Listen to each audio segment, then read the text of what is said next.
So over the last few months, we've seen many videos pass through our feeds of colonial and racist statues being toppled or destroyed. Our next guest, a visual artist, researcher, and writer who investigates the functioning of public images and their relationship to social memory and politics, will be talking about this toppling of monuments. So welcome, Florian Göttke. When you're ready, we'll begin your presentation. Yeah, thank you. So I will talk about statues today, statues being pulled from their pedestals.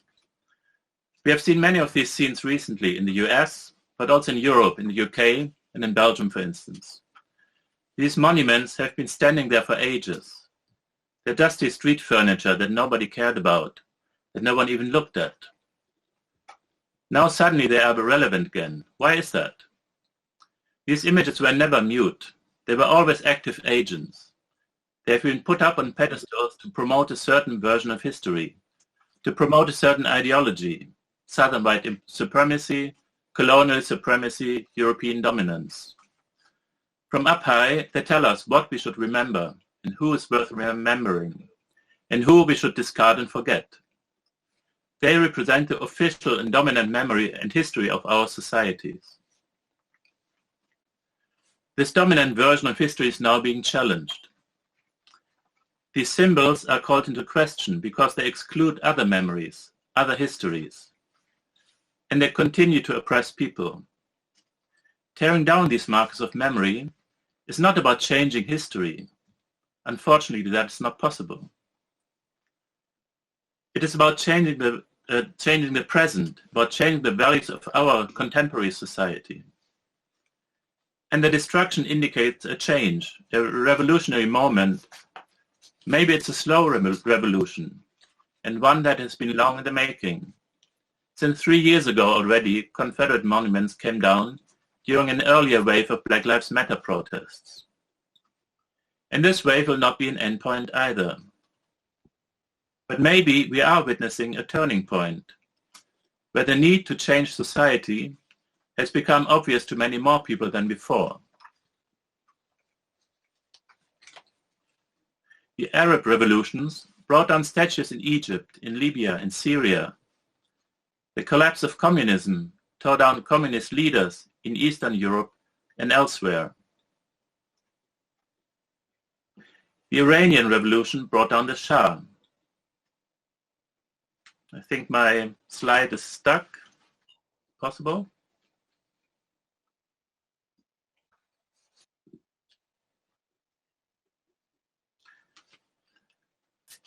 And in the American Revolution, which is coming soon, the statue of King George was toppled in New York, the day the Declaration of Independence was read. At that time, there was no photo or video, but every age has its cutting-edge media. At that time, it was the newspapers that reported the event all over New England. And from these very vivid descriptions, images were produced, woodcuts, engravings, and even oil paintings. I think an image that looks very familiar, a festive atmosphere, an exhilarated crowd, jubilant in the moment the statue falls. Of course, not every participant reaped the benefit in that revolution. Nevertheless, it's an iconic image that has been restaged and reproduced in all different kinds of media.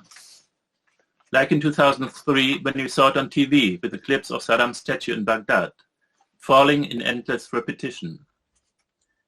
And I made my own version of it.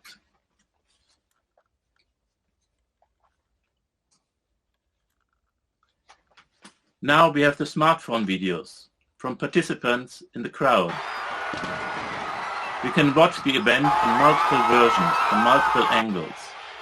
We can feel the ecstatic energy of the people, the cheering, the clapping, the screaming swelling to a roar in the moment the statue falls. This immediacy is a quality that you don't find in still images. The videos make us witnesses to the event. When it turns to remembering, though, I think still images are more powerful. as the most memorable images are distilled from the flow of images. They give us the time to look closely, to think and to make sense. Like these beautiful layered images that create a temporary monument with the projections on the monument in Richmond, Virginia.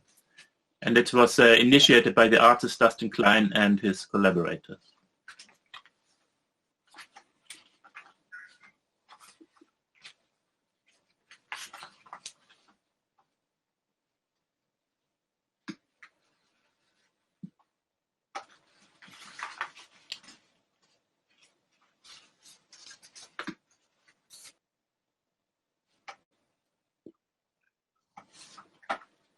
Thank you, Florian, for sharing your research and your work with us. It's also interesting to see when you show the whole kind of like archive of all the images multiplied on top of one another, then you really see the kind of resonance it has. Yeah, it's been reproduced and published very widely in all different media. So also this changing from one medium to the another, from moving image to still, it's quite amazing, yeah. I was wondering if, because you've been sort of researching the toppling of monuments for a while now, and I was wondering if, based on your research so far, if you've seen a shift, if you compare, let's say, the toppling of statues of Saddam Hussein or statues of communist leaders following the fall of the Soviet Union compared to the toppling of statues now, the colonial statues. Do you see a kind of shift or maybe some major changes?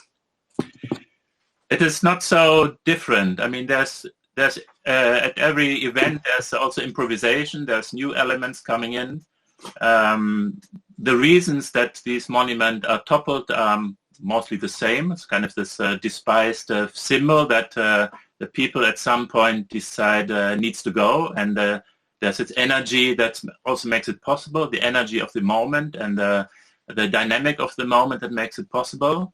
But that is pretty much the same. And then there's variation depending on the moment. For instance, you saw in the beginning one of these statues now being pulled up like on the gallows on a stoplight sign, and that is then also a reference to lynching images from the past. So that is a very fitting reference or improvisation in that moment. Also one that I hadn't seen before. Mm-hmm. Great. Well, we have a lot of questions coming in. There's one from Chloe. What should happen with the statues after they are toppled, in your opinion? Should they be destroyed, put into context in a museum together with the smartphone footage, or something else? Quite a big question, but maybe you can touch on it a little bit. Yeah, I think they have some good solutions in the Eastern Europe, in Moscow and in Hungary as well. They've put them in one big park-like setting, where they're not put up again, but left as kind of ruins, remnants. And the same happens at the moment also in Taiwan, where they take out all the since a couple of years, take out all statues from Chiang Kai-shek and put it in one park, so one memorial graveyard, you could say, of statues that have become obsolete. This is a great question. Have you toppled a statue yourself? No, I haven't. Only my small model that I made that I have toppled. Okay. Okay, I'm going to do one more question since there's quite a lot. Lots of people are interested in this topic. Okay, this is a good one. What do you think the iconic statue image of this year will be if 10 or 20 years from now we're looking back? Yeah, that's difficult to say. I mean, there have been a couple that have been pulled down. I think maybe the one, and it depends. There's mostly one photograph that makes it through the time.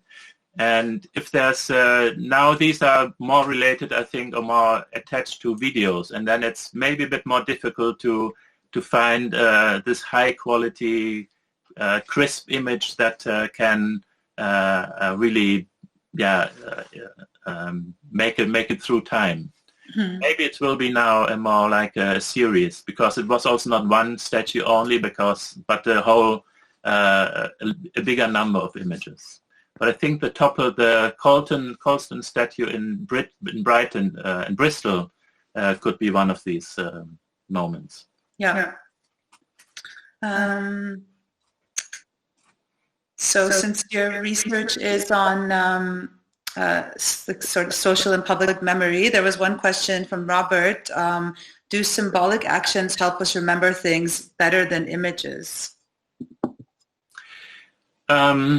I mean, symbolic actions, the toppling of a statue is, of course, a symbolic action. It is happening live, real, but it is also, it's working on monuments, manipulating symbols. So I think it's very connected. And then it produces images, an image of the falling statue. So I don't think you can separate the both. I mean, symbolic actions would also be a ritual, for instance. But I think always there are also images produced by working on these symbolic moments. Yeah, that's a great point. So we're going to have to finish up with the questions, but Florian can hop into the chat after in the live stream and take a look and answer some questions there. So feel free to continue the conversation there. But thank you so much for your talk. You're welcome. Thank you. Bye.